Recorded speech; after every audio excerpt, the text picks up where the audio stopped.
vous voyez les amis, cette Mega 4 GT, est-ce qu'il est fiable? Alors la Mega 4 GT, il est pas du tout. Alors, par contre, en termes de la fiabilité, alors c'est bien. Par contre, t'as le 1.6 TCE 205 chevaux, il est un peu plus fiable.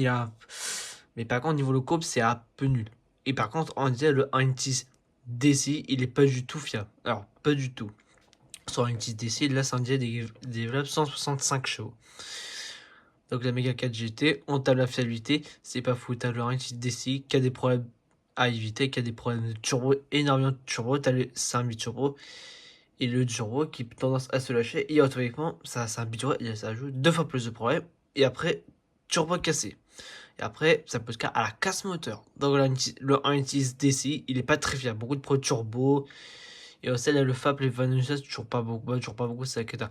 Et aussi, la boîte EDC, 7 à 7 rapports, il est pas très fiable. Beaucoup de problèmes d'embrouillage sur la boîte EDC.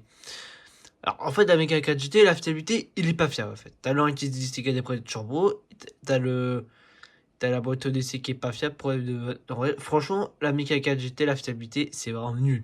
Alors, vraiment nul. C'est vraiment dommage. La Mega 4 GT, en termes de dizaine, elle est quand même jolie, la Mega 4 GT. Moi, j'aime bien. Par contre, niveau de la fiabilité, c'est vraiment dommage. Tiens, la fiabilité, il est pas très bien. Donc, je déconseille. Bah, Mega 4 GT, c'est un 1.15. Si vous achetez une Mega 4 GT, il faut prendre par exemple une 308 GT avec le Dodge 104 en chaud. Il est beau, il est plus puissant, surtout plus fiable. Avec la phase 1, la boîte EAT6 et le ATB sont très fiables.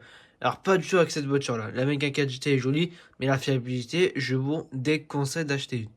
C'est vraiment sincère d'acheter une. Si vous achetez une Mega 4 GT, sinon, ouais, vous aurez plus de problèmes. Donc, c'est pas la peine d'acheter une Mega 4 GT, malheureusement.